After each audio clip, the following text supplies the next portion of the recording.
Alright, folks, we are live. Welcome to Retro Reload, episode 35. 35. Fuck. You had one job, Redblaze. One job.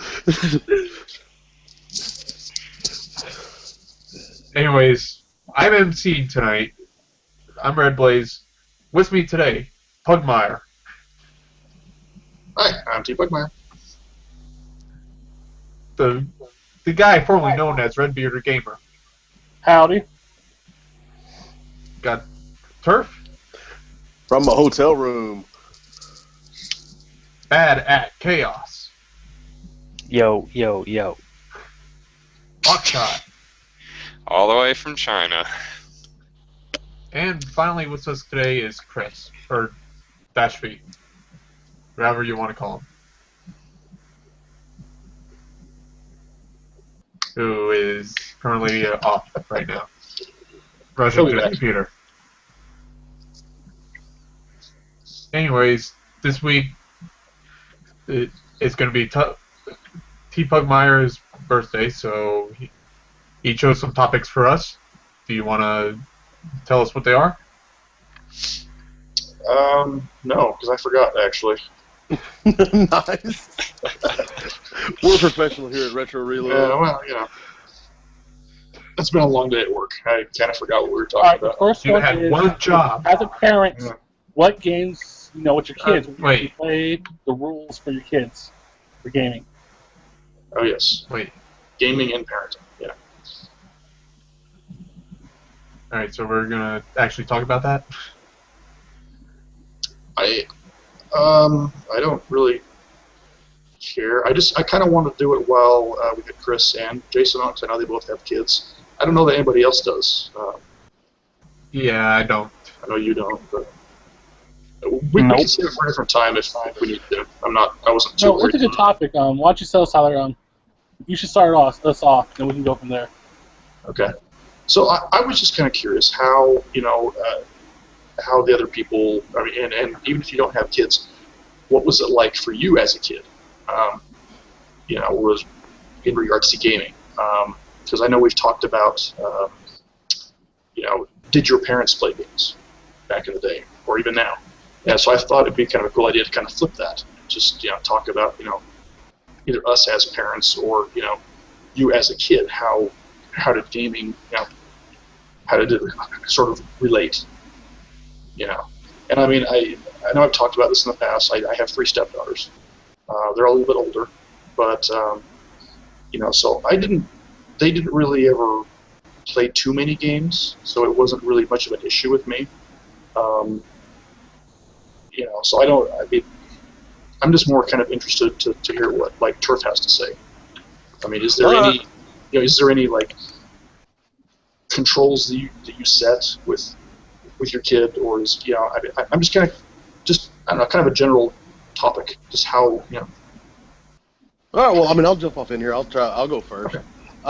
As far as, like, I have a 5-year-old. Well, he'll be 6 next month, or the end of next month. Anyways, what I generally do is I play something first. As long as, the language isn't bad. I mean, some things slip, but, and the violence / kind of scary stuff is what I pretty much look for. As long as it's not going to be something that's going to freak him out, zombies or something like that, or things that are realistic. That's what I try to stay away from. And then most of my stuff is just trying to keep him. It's the same type of thing with what I'd let him watch on TV. It doesn't really, like the violence and stuff like that, doesn't really, because he knows it's not real, even being a 5-year-old. But I kind of go by what I'd let him watch on TV, and that's worked so far. We're a pretty Nintendo-centric household, so there's nothing ever wrong with Mario and Yoshi and Luigi, and I mean, as bad as they get is Smash Brothers, and that's perfectly fine. So I mean, that's just kind of how I gauge things. I don't think Chris is on yet, but does anybody else have anything to add? I can talk about when I was growing up and how it went and how I would be a parent. Okay, so I grew up in a Christian home, so obviously, my mom never bought me any really type of violent games, this and that.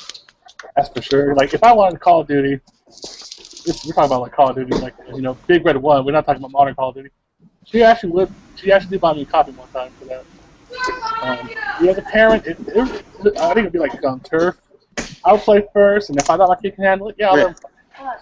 But I would let a 5 or 10-year-old play, mature rated games like Call of Duty Online and GTA 5, because I personally think if I had a 5 or 10-year-old, there's no way I'd let them play that.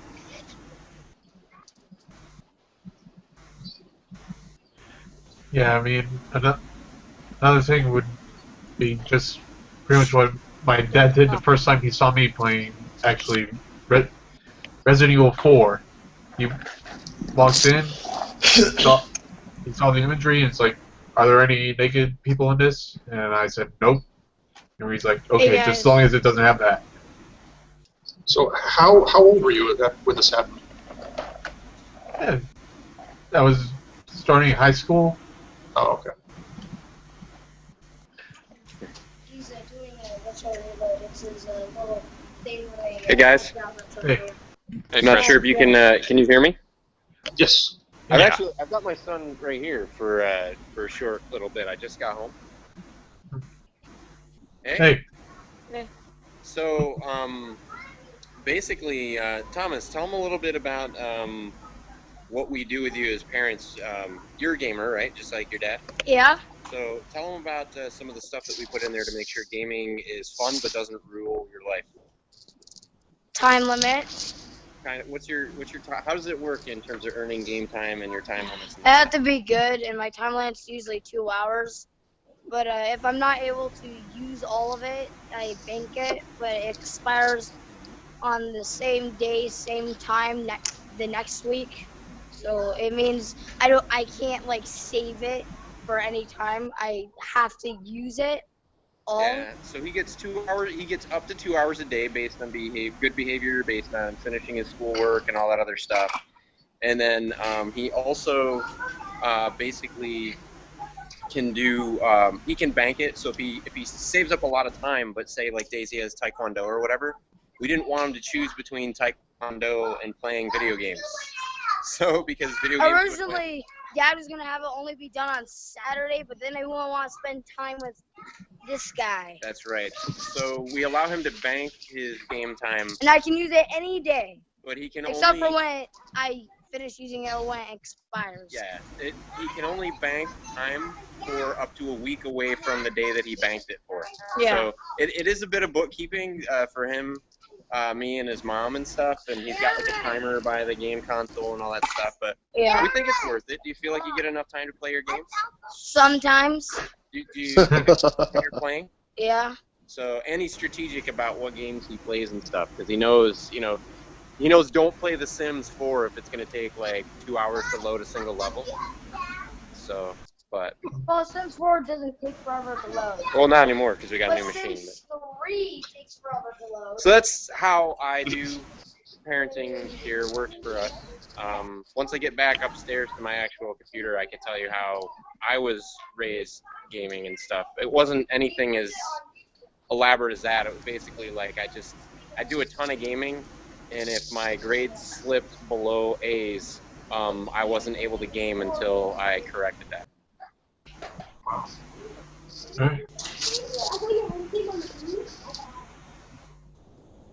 Alright, so anyone else?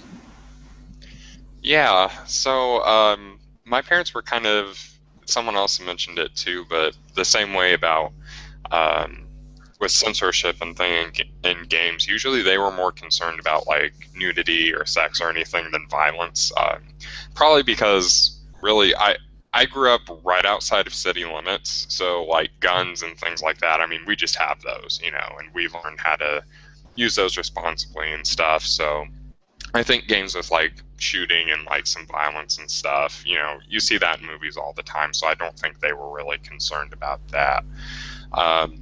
But yeah, I mean, we started out with the NES and Mario and stuff, and I played that and like some Blaster Master and I think Spyro, some stuff like that. And so I don't know. I guess maybe around the age of 15 was maybe when I started playing, I guess, like games that would be considered like more violent or something, like Medal of Honor or Halo. I'm sure a lot of us remember all the controversy, I guess, with like the excessive gore and everything in that. But I don't know. Especially, I think parents are somewhat at an advantage nowadays because games like Disney Infinity, if you're a parent that likes to game and you kind of want to get active with that with your kid, you can actually create your own levels, and they have a really sophisticated level designer in that. So in that way, games like that, like Minecraft and stuff, I think parents are kind of more fortunate because if you want to game with your kid, it's easier to do that now. But as for restrictions I'd have on my kids, I don't know. I guess it would be about the same. I've never been a Nintendo person, so if I have kids and I still game at that time, I don't know that we would really go much for Nintendo stuff. So I guess that's a good question. It's just something that I haven't given a lot of thought, and I guess it just kind of depends on what they gravitate to. Yeah, I mean, like I said earlier, it was with me with the whole playing Resident Evil 4, but I also grew up where, as a kid, my dad was playing movies like Friday the 13th, Nightmare on Elm Street, in Army of Darkness while we were kids. So yeah. yeah, I had no problem watching that, even though I didn't want to. Yes, my Now parents I kind of were a lot want the to, same. but- Oh, sorry. Yes, so my parents were a lot the same. I mean, I don't ever remember being like censored as far as what I watched or anything like that. I think if something was really bad, they'd like, when I was really little, they like covered my eyes or something. But I mean, for the most part, I was never not allowed to watch like R-rated movies or anything like that. Same thing like with music. My parents never really questioned my taste in music or anything like that. And I mean, I grew up playing like the Atari 2600 and the NES. So I mean, there was no really violent games. At least if there were, I mean, I know there were some like Chiller, for example, for the NES. A game that you couldn't go to your Walmart or whatever and find. I mean, it was, so there wasn't really many violent games. I feel like when I was a kid.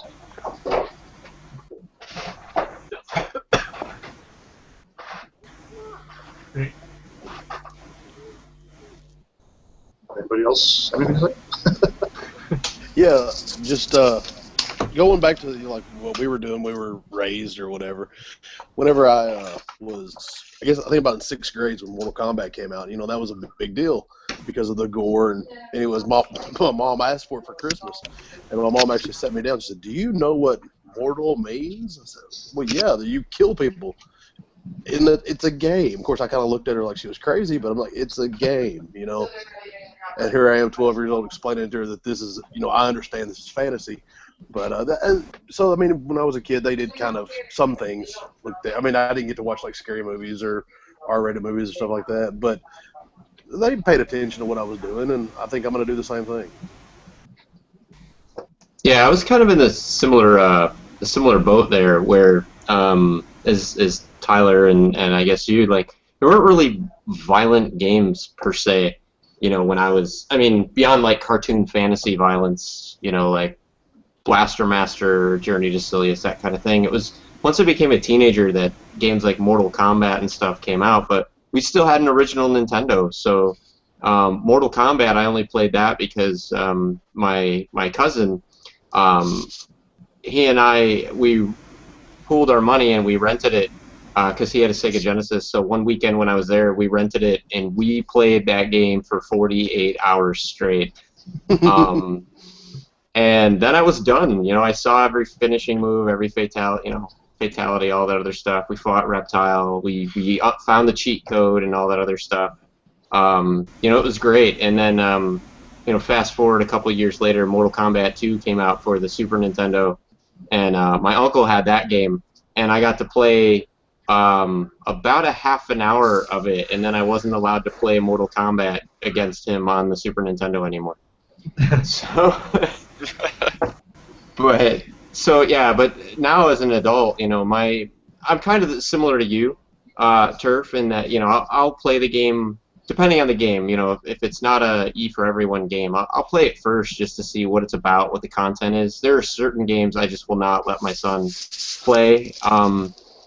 I try not to have a double standard, so to me there's a difference between not letting him play a game yet because maybe story-wise the theme is just too, you know, too adult, you know, for him, but I try not to play games where the raw content of the game is something I wouldn't let my son play, just because I don't want to be like a, you know, do as I say, not as I do type of thing. So that means that I've introduced him to, you know, Resident Evil 5 probably earlier than most parents would. So I don't I didn't hide that from him. We played Resident Evil 4 and Resident Evil 5 together.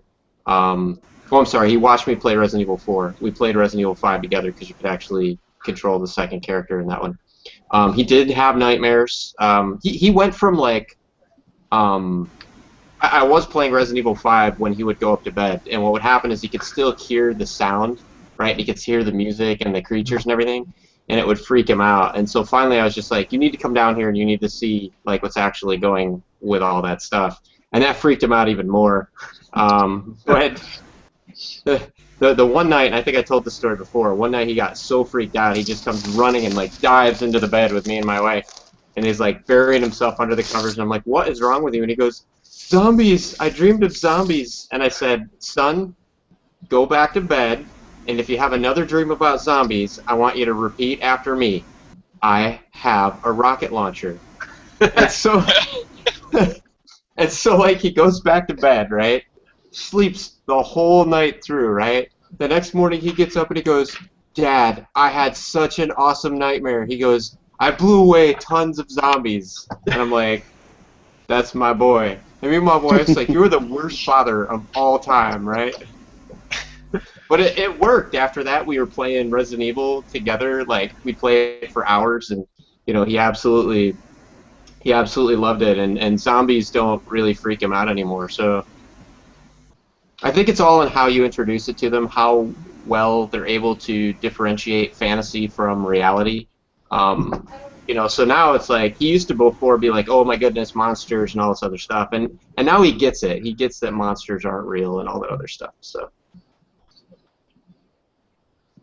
See, I was going to bring up the comparison. So I actually have three. I have three nephews and three nieces, and I mean they're all, you know, younger. But so I have the two nephews that are of game playing age, I guess. I have a 9-year-old nephew on one side of the family and a 7-year-old on the other side.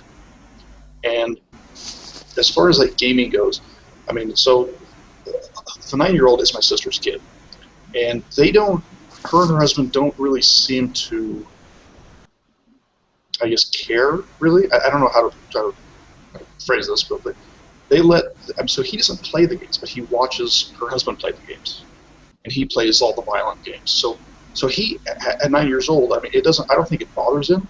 If it does, I don't know about it. But I know he's always wanting, when he comes to my house, he wants to play, you know, Grand Theft Auto and all these other games I don't have because it's not my kind of game. But like, so he's really into these like super violent kind of games. And the contrast is my other nephew, who's 7. They have a Atari, a Nintendo, and a Wii. That's it. I don't have anything else. So when he comes over, he wants to play, you know, either Minecraft on the iPad or whatever, or, you know, Super Mario Brothers. I don't think he knows that these other games are out there, which is it's kind of interesting. Like, you know, I don't know what you call it. It's just sort of interesting the way that the two of them are so close in age, but completely different tastes in games because they don't know. You know, one doesn't know what's out there. Honestly, he's the one that I would expect to play these violent games because he's kind of a shithead, you know. But you know, the older one, I mean, he loves those super violent games, you know. Yeah, it's a little weird. I used to, when I was in high school, actually, and Mortal Kombat and all that stuff had just come out, and Night Trap had come out, and then it got pulled from the store shelves. I remember writing a high school report on violence in video games and whether or not it affected, the people that play them and everything. At the time, my personal opinion, because I wanted to play those games, right, was no, of course it doesn't affect you, that kind of thing. But being older now and playing some of these games with my son, I think the greatest game that made it clear to me that the content that we consume can have a direct effect on how we feel. Maybe not necessarily how we act immediately, because hopefully we're well-rounded individuals that aren't just playing Grand Theft Auto all the time and getting all of our life lessons from Grand Theft Auto. No, I get them from Saints Row. Right, from Saints Row. There you go, the giant dildo bat, right? but anyway, the deal was, I was playing the game Infamous for the PlayStation 3, and you can play as good or bad, and it determines the kind of missions that you pick. It determines some of the turns that the story takes. It determines how the character looks, how the city looks.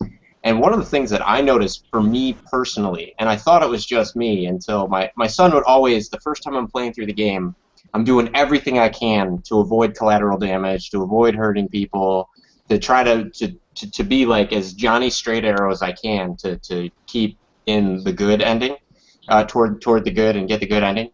And I succeeded, but my son would always be like, Dad, hit that person, or like throw that person off the building. He'd want me to do, because he'd want to see what happened, right? He wanted me to do the bad, evil thing. And I said, no, I'm going to play, I'm going to be good. But he'd keep like wanting it. So after I beat it as the good character, sometime later I jumped back in and I started over from the beginning, and I'm being evil, and I'm just, killing people, and later on you get this ability where like you can like pull out their life force and just leave like a shriveled like corpse there in their place and everything, and it's all like it happens in slow motion and stuff, so it's like really freaky. And I was noticing I could only play that for about an hour, and then I just felt so like, personally, I just felt so dirty, so depressed, so bad that I'd have to like kind of step away and do something else. And I thought, well, maybe it's just me. I don't know. I never thought I was that hypersensitive, but the game just pulls off really well, like getting you to feel like you're the one committing these acts. But then I'd notice too, like my son would be watching me play, and he'd be like, Dad, no, like, stop it, Dad. You have to help those people. You can't just like, come on, no, that's not right. And I'm like, you're the one. You wanted me to blow up that building. You wanted me to kill all those people. You wanted me to like. He's like, no, I don't want you to be evil anymore. I don't like it, So, it does affect us, I guess. At least me and my son, it does affect us on some level. And I'm not somebody that, that I would consider to be hypersensitive to that kind of stuff, but. Well, I'll tell you what. Here's my argument for that, and this is a whole different conversation for a different day, though. But as far as video games affecting how you do what you do, I played a shitload of Duck Hunt, and I've never been duck hunting in my life. I haven't either. Good point. Yeah, but I mean, going off of what Chris said there, I've played the Infamous games, and where I've always just beaten the good ending, and that was it for me. I felt satisfied with just that, personally. Yeah, I mean, I agree with Chris, and I think I used to not agree, kind of where he would be coming from more. And I know there's a lot of talk about, they'll say this study says this about aggression in video games, and this says that.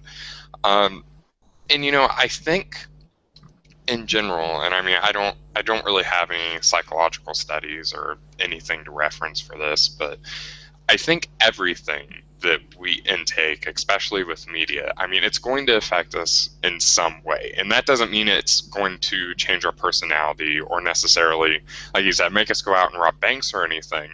But I think when you intake things, naturally, that's kind of going to go on your mind or maybe your subconscious, and, things are going to affect you a little bit. And I don't know.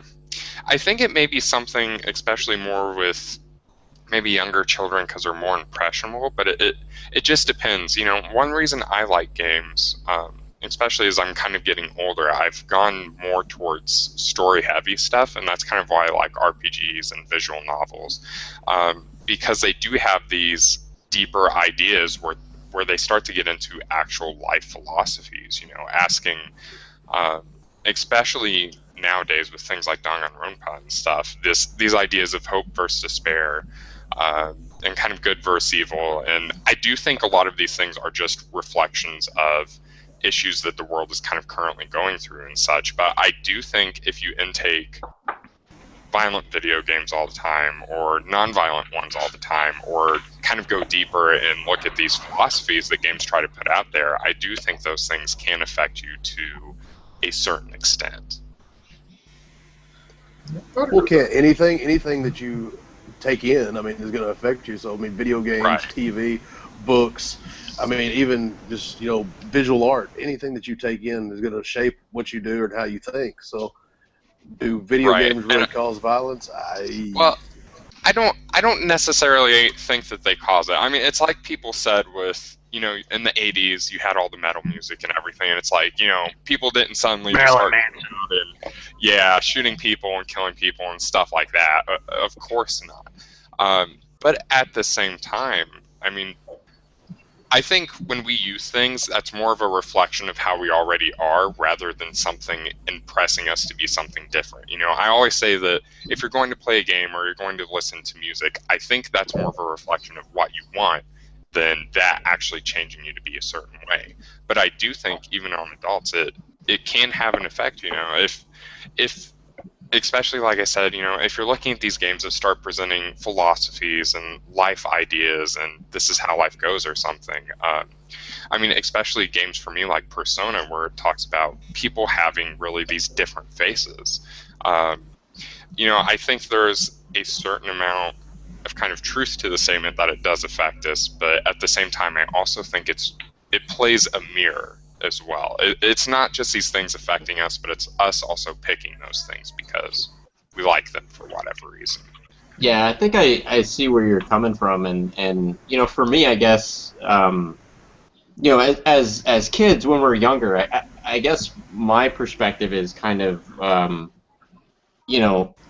you touched on it, Fox, but I think it's as we get older, as we get wiser, as we get more aware of ourselves, aware of the world around us, aware of how things are versus how we wish they were or would like them to be, that's when I think some of these themes, the violence, the stories, the love, I think that's when the game's really, a properly done game, really kind of can touch us in a way that it hasn't before. So I don't know that like earlier on Mortal Kombat was anything more than just a super fun game to me that had like, blood and guts. And made my parents a little bit squeamish.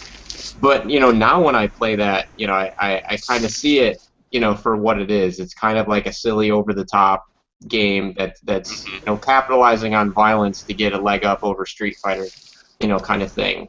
When I play Resident Evil, I play it because I want to be scared shitless, I want to be kind of freaked and creeped out and, oh my goodness, what is that? So and then other games like Okami. Okami is a game that, when I was younger, I would have played it and it just would have been whatever, like a very Zelda-ish kind of game. But playing it now as an adult, I mean, there's parts in the story where, you kind of tear up a little bit because, there's these characters and that kind of stuff. So I think some of it, in some ways, I think, Fox, you're right, that as we get older, the games can maybe affect us more than when we're younger, it really doesn't matter until we get to a certain level of emotional and mental maturity, and then after that, as long as I think we're a well-rounded person, if you could play a Mortal Kombat and enjoy it for what it is. If you're getting your lessons in self-control and discipline through some other avenue, like if you're involved in Taekwondo or karate or something like that, I think you're going to be fairly well-grounded and not, I played this game, so now I need to go kick people in the head. If you were babysat by the Power Rangers, though, for example, and just, kick the crap out of each other all the time, then... Yeah, it's a discussion that I think, obviously, even one podcast, we really couldn't fit into it. Not trying to talk too much on the topic here because I know we got to move on to the next one, but it kind of goes to bigger issues, I think, as well, of just in general kind of like violence and portrayal of things in society. I mean, the Greeks, when they had plays, they wouldn't show people getting killed on stage. That would be like way too out there for them. And I mean, now of course we go to movies, we play games, and that doesn't bother us at all. And I mean, I remember I went to a play at our school. I forget which Shakespeare one it was, but actually seeing them like on stage thrusting at swords and like actually getting in combat with people, like at first it was kind of strange and like shocked me a little bit, because even though we watched movies with all this kind of violence and stuff, once there were actually people up there doing that, it was completely different, and it was kind of shocking. So yeah, I mean, I think it's kind of a bigger discussion, but yeah, so it's kind of a complicated topic. Yeah, and I think in the same way. Oh, sorry. Go ahead, Tyler. No, I was going to say, I actually was going to bring that up in a future episode about just violence in video games. Just having that be another topic to kind of get into it later. Like how much is too much kind of thing. Yeah. So, should all right, whatever. We could. Well, what's the other topic? I mean, if this is if we're on a roll with this one, there's nothing saying that we have to stick to the topic. Games you accidentally discovered that became your favorites. Favorite game you received as a birthday present. Violence video games was another one. And a favorite or memorable arcade cabinet as a kid. Yeah, I had a couple different ideas we could go today, but I mean, I'm fine with whatever you guys want to do. Well, I got one thing. I kind of want to cover this surprising for us. I had a source tell me you were trying something on this morning, Tyler. Would you care to share what you did this morning? I couldn't find a birthday hat, but I have this birthday princess tiara that because my birthday is on Thursday. So. Nice. Happy birthday. Thank you. You look pretty with a tiara on. Thanks. I feel pretty. And we just lost Thursday. Turf cannot handle the tiara. Turf, yeah, it was too much glitter. Yeah. So let's go with birthday gift, presents, games, whatever. Since your birthday's on Thursday. Okay, this thing's itching. I gotta take it off. So, birthdays we're going with? Okay. So, I think probably as a kid anyway, my favorite game I got as a birthday present was Metroid, the original Metroid. And it's a game that took a minute to kind of grow on me, because I first played it and I didn't really know much about it. I got it, I put it in, I'm like, this is weird. I can go left, I can go right. What do I do? I don't know what to do. So it took me a few months to kind of get the hang of it before I really enjoyed it. And I mean, now it's one of my favorite series of all time. Yeah. Yeah. Oh, go ahead. Alright. Mine's kind of a toss-up between two games, which are Shadow of the Damned and Fire Emblem Path of Radiance. These are two, personally, some of my favorite games. They're both birthday presents from different people, and it's just, I don't know what else to say. Because I really like Suda51's work, and Fire Emblem is one of my two most favorite franchises, I guess you could say, in video games. The other one being the Tales series.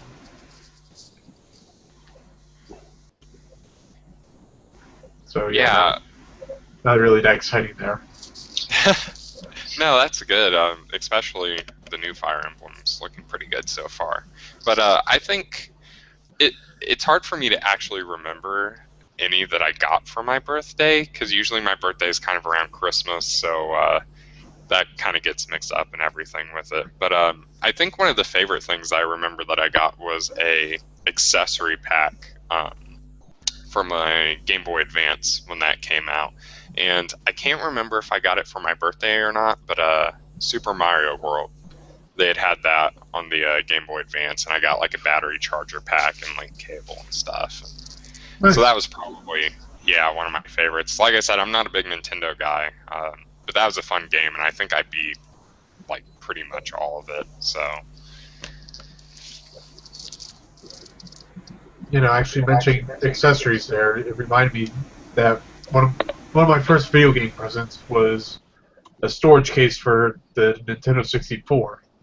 One of those ones I think, I forget if it was, I'm pretty sure it was the 10 that would hold, and where now they're like a ridiculous price. It's just particle board.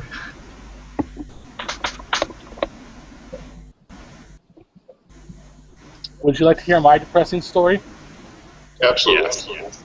Well, my birthday is December 26th, after Christmas. So technically, after the age of 5, I've never gotten birthday presents. But if you want to count Christmas birthday, is when my parents bought us the N64, which, as you know, is my favorite system. Cool. Nice. So I never, we didn't have a lot of money when I was a kid, so all the big gifts were always, and I had 3 sisters, so younger sisters, so all the big gifts were always Christmas gifts, and for birthdays and stuff, we'd get like a book or something like. We'd get like one gift, and it would be something usually pretty small, but that kind of thing. So I never got any video games or anything for my birthday. But now that I'm an adult, usually I just tell people, give me money and I will buy games. So, Yeah. but my wife, bless her heart, she got me the Retro Dual Portable version 2, which it plays, I've showed it before I think on the show, but it'll play Super Nintendo, Super Famicom, and then it's got an adapter that'll also let you play Nintendo games on the same console. The battery lasts about 5 hours. The controls are really, really good. It comes with a power adapter, so you can plug it in, and the battery's lithium-ion, so it's fully rechargeable. And then it also comes with a connector so that you can actually hook it into the TV, and you can hook in 2 Super Nintendo controllers, and you can play 2-player games on it and everything. So Yeah. Doesn't that also work with the RetroBit Genesis adapter? it does. The RetroGen adapter works with it. Also, the Game Boy Advance player, or not player, but I don't remember what they call it. I think they call it the Super. The adapter. Yeah, yeah. There's Super a Game Boy. a Game Boy Advance adapter that works for it. That's also by RetroBit, so you can play Game Boy Advance games. But then, yes, the Super Game Boy also does work. So I think the only games that you can't play on it are Game Boy Color games. Those won't work through the Game Boy Advance adapter? Nope. Huh. No, the Super Game Boy games will work, but Game Boy Color games won't work. Alright, so if you got the Super Game Boy too, it'll probably work then actually. I don't think that one works either. I looked it up. You're talking about the one that was released in Japan? Yeah, the kind of translucent blue one. Yeah, the only difference between those two is that the Super Game Boy 2 that was released in Japan actually plays the games at the proper frame rate. The original Super Game Boy actually plays it at 2 to 3 frames lower, which is usually not noticeable, but with some games like Tetris and Dr. Mario, it actually affects the gameplay. Oh. It also has a game, like a link cable slot. Yeah, that too. So yeah, I'm kind of bored. My birthdays are kind of boring. Anybody else have anything? Yeah, I can't really I'll think tell you of what any my favorite particular. birthday game. Sorry, we got. All right, I'll jump in there interference again. Whenever I was in 5th grade, I think, so however old in 5th grade, we'll call it 11. I got a Super Nintendo, and it's like the first birthday gift that I really remember. Jason, we're kind of Go losing in you. halves on it, but you went in halves. I remember not letting. Yeah, we're kind of losing you there. Yeah. Damn this internet. And that's the only thing we heard. Alright. Ian, do you got anything to add? Yeah, the only I can't. Same kind of thing with some of you. Like, I don't know. The only thing I seem to remember is like stuff I got for Christmas, but the only particular game I could remember getting like early on for my birthday was one of my aunts sent me Pokemon Red, which I played the heck out of. I remember in 4th grade. That was pretty fun. But yeah, that's the only memorable title I can remember getting for my birthday. Yeah, I mean, actually, with me, my birthday's in January, so like when I got the GameCube, I happened to get some games and stuff from the other people who didn't get me anything for the GameCube when I got that. So actually, the two games that I remember getting were Sonic Adventure 2 Battle and Enter the Matrix at that time. Where I also got a bunch of third-party memory cards and controllers, which all those ended up breaking. So that's pretty sweet. So the way it works if your birthday's in January is you get all the makeup gifts from people that meant, oh, I should have got him this. Yeah, just more as like, oh, you got a game system? Why not you tell us some stuff you want for it? Okay. Nice. That's pretty cool. Me, it was kind of the worst, right? Because it'd be like September would roll around and be like, oh, well, all this stuff that you want for your birthday, that's too expensive. But you know, Christmas is just around the corner. Maybe you'll. And I'm like, damn it, it's going to be given to the whole family, and I'm going to have to share it with my 3 sisters. So our next topic was. Unless anybody had anything else to add, we're good to move on. We're kind of running low on time here. So the other idea I had was games that you accidentally discovered, games that you would normally not have played for whatever reason, that you played and you really liked, and now they're among your favorites. Does anybody have? I have a couple. I don't know. I want to let somebody else go first. I got a few here. Alright, so what? Me go first then? Sure. Go ahead. Alright. First off, I'm not much of a Final Fantasy fan, and I just realized that a few of these titles are Square Enix. But yeah, I was just messing around with my PSP one day, downloaded a demo for the game, and where I just ended up enjoying it so much, I just went and got the game, which was the City of Final Fantasy.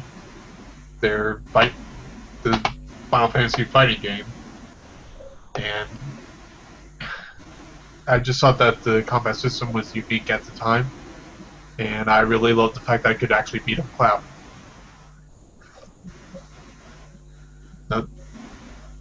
Another game, I picked it up for like less than $8. I just didn't really think of anything. It was just like, oh, here's an RPG. Nier. Which I still have yet to look up who made it, but turns out it's a really good game, and I found out that the Creepy Moo Man is right on the cover there. So what do we? I guess I'm a little bit confused. Like, what do we mean by like games that you liked by accident? I was just thinking like games that you like you just sort of accidentally found. Like, I'll give you one of my examples. I have 2 examples. Okay. All right. Yeah. And I'll be able to kind of. So both of the games that I have in mind here were discovered in pretty much the same way.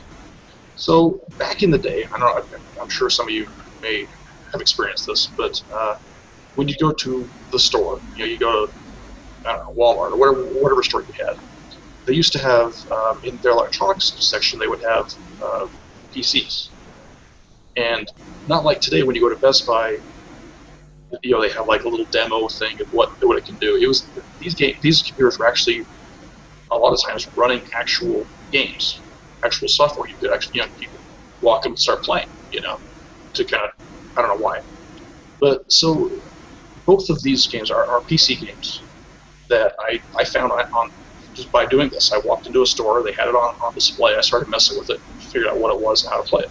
So the first one was, I don't remember what year it was. I was fairly young, and it was this game that I found on this computer, started playing it, and I was terrible at it. I didn't know what I was doing, couldn't figure it out for the life of me. But what struck me was the art style. It was unlike anything I'd ever seen. This was prior to the Super Nintendo coming out, so all we had was like Nintendo and Atari to compare to. And the art was completely different. I mean, the graphics were kind of bad, but the motion was very fluid, and I didn't know what I was supposed to do. And I never did figure out the name of the game for years until the Super Nintendo came out. And I was reading in Nintendo Power, and I had a little picture, and I was like, that's the game I played all those years ago. And it was Out of This World. Has anybody's ever played that? Yeah, I played that one before. There's actually, if you liked Out of This World, there's actually a sequel to that called Heart of the Alien that was only released for Sega CD. Really? And it actually, yeah, and if you get it for Sega CD, Heart of the Alien, it actually comes with a fully remastered Sega CD version of Out of This World as well. So you get both the games. But the sequel to it was actually disowned by the original creator because he said that it didn't. Reviewers thought it was better than the first game, but the creator of the Out of This World series and concept said that it wasn't in line with his vision. So you'll most likely never see that game re-released on any other platform. Yeah, and just last year was the 20th anniversary, so it was ported to a number of consoles, and I bought it for the Super Nintendo back in the day. Never was able to beat it. I downloaded it for the Wii U. I can't get past that creature that chases you in the first level. Right?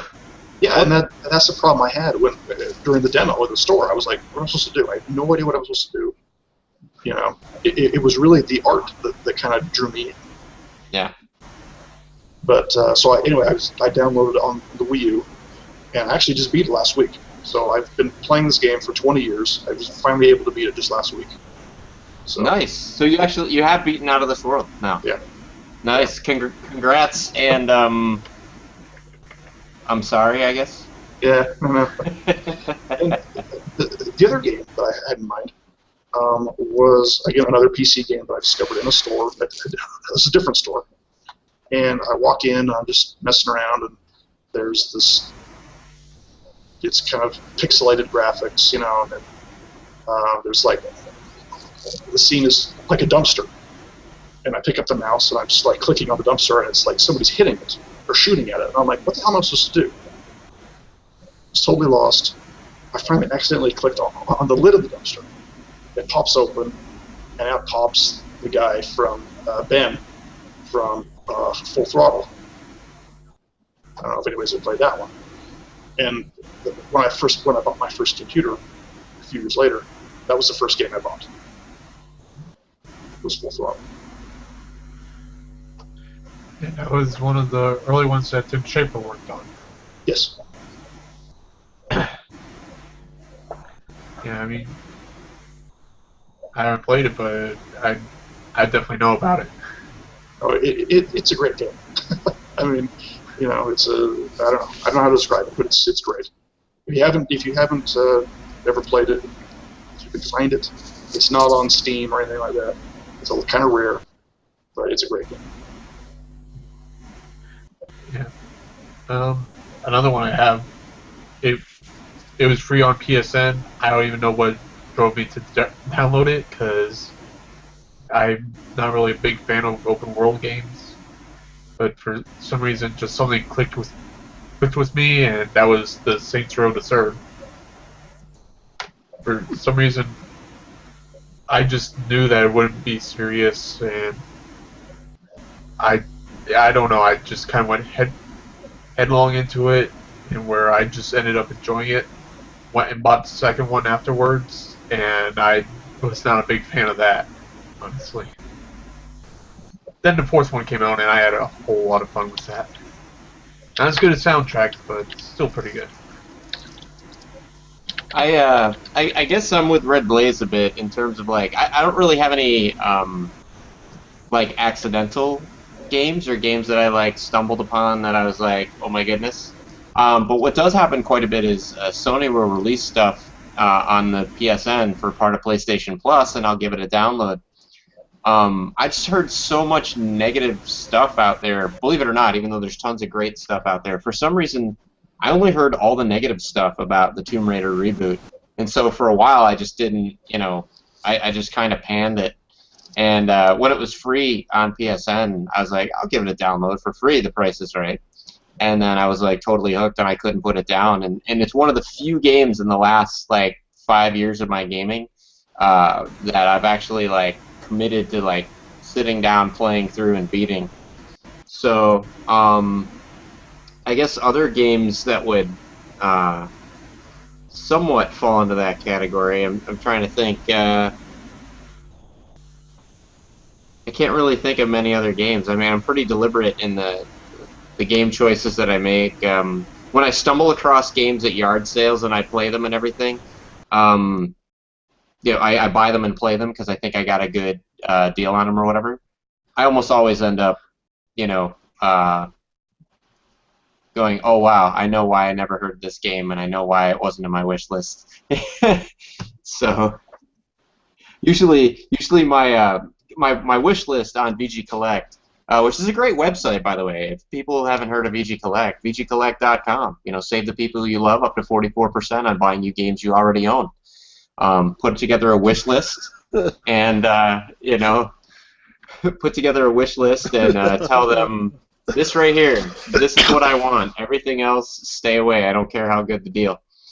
But I had my uncle always had subscription to GamePro, EGM, Nintendo Power. I think if it was a gaming magazine, he had a subscription to it, and he never kept any of them. So he'd get them, he'd read them, and then he'd be like, take this home with you, or I'm going to chuck it. So I have like, 3 or 4 years worth of each one of those publications, and I would go through and I would like, I had like notepads where like I'd write down like, someday I'll have this system, and someday I'll have these games, and all this other stuff. And I think right now I'm only like 4 or 5 games away from having checked off every single console and every single game that I put in those notepads way back when. So that's awesome.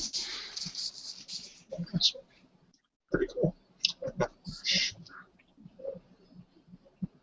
Although I guess too many to mention, but I do have to mention that VG Collect itself as a website and this show, when I hear you guys, or like when I hear Casual talking about RPGs and stuff like that, every now and then one of you guys will just give such a glowing review, or so many of you will say, hey, I really enjoyed this, that I'll actually go and give that game a shot, even though I wouldn't have necessarily. That Okami was exactly that kind of a game for me. Like, I heard it was good, I heard it was, but there's a lot of good games that I just don't intend to ever go back and play. So many people were saying so many awesome things about Okami from like an art and a gameplay perspective.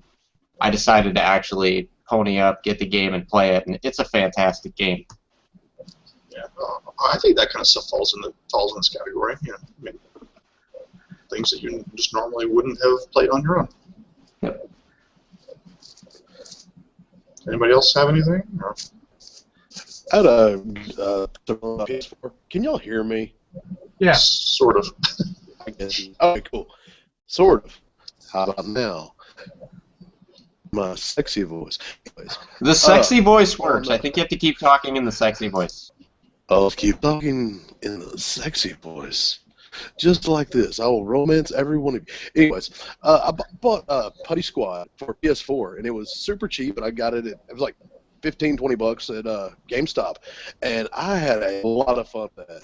If you get a chance, if you need a PS4 game, grab Putty Squad. It's dirt cheap, and like I said, I think it's either 15 or 20 bucks used at GameStop, and it is a blast. It's a good puzzle platformer type game, and I've had a good time with it. It really shocked me.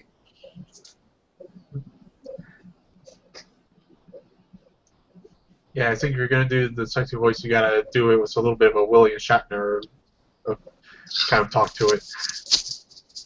Hey, little William Shatner, does this work for you, Zach? Is this good for you? What about if I do like this? Put my eyes a little bit, maybe raise an eyebrow. How you doing, Zach? Hey, I like the way you put together. I like them headphones. Hey, okay, I'm done. Just say that's getting quite awkward there. I just meant that as a joke.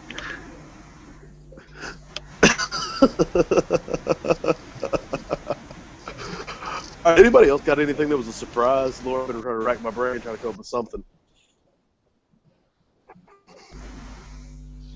I guess I'll put another game that wasn't really a lot of popular games for some reason. I just panned Final Fantasy VII.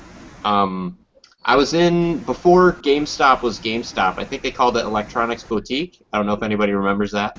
Elbow with the little dog. So I was in Electronics Boutique and I was trying to figure out what game to get for the PC.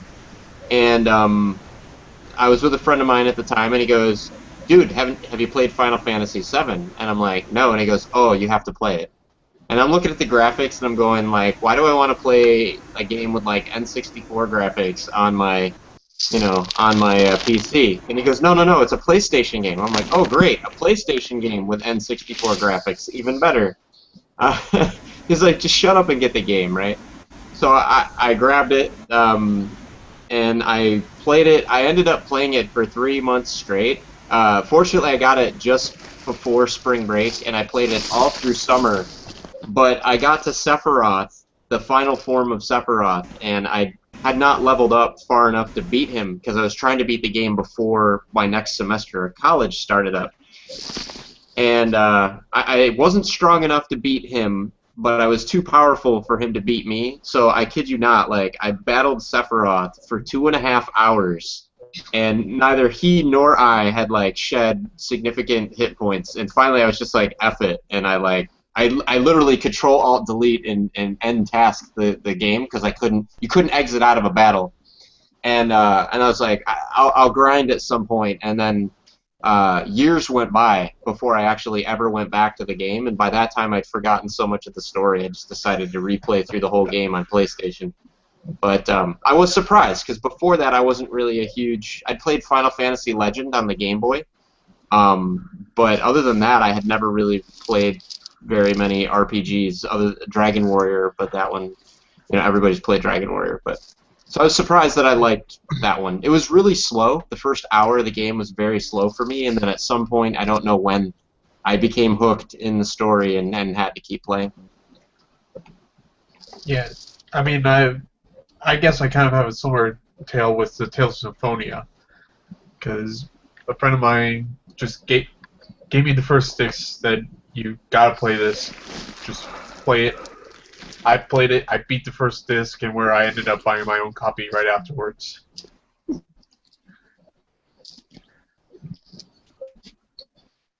So, you guys have a quite over. You think ever? Yeah, I think we'd kind of talked. We maybe mentioned this before, and usually with games for me, I'll watch a review, or if I find it in the store, then I'll look it up later, especially if it's like $20 or something, because you don't really want to spend that much and then end up getting a bad game. But I think one that I had kind of gotten that was pretty cool was the Spyro Season of Ice. I think I had mentioned that before, but it's about as close, I think, as you get to the original like Spyro game on a Game Boy. All the sounds sound like the original game. The gameplay is pretty well. The only problem is, since it's kind of isometric, it can be a little bit difficult to platform sometimes.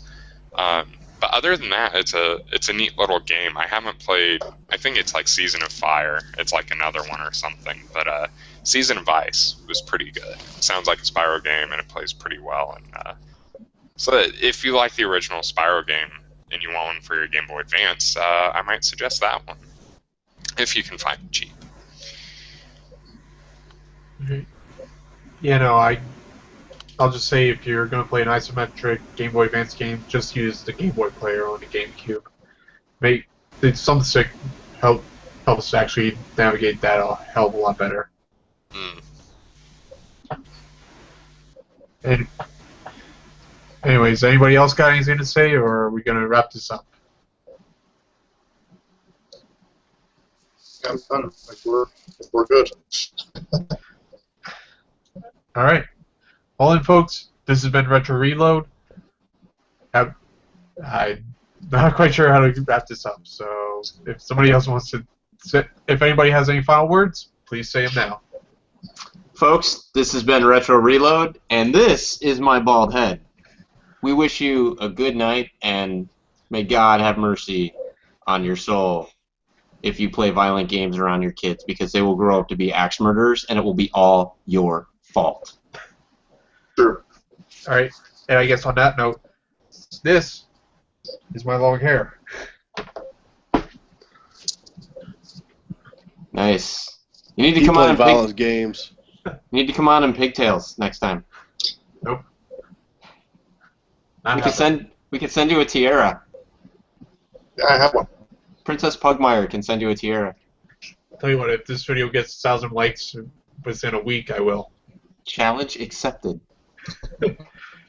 This video gets 1,000 likes, I'll grow cornrows. You forget I work at a data center. Like, all I have to do is write a script and farm it out to all 700 of our machines, and you could get 1,000 likes in like 2 seconds.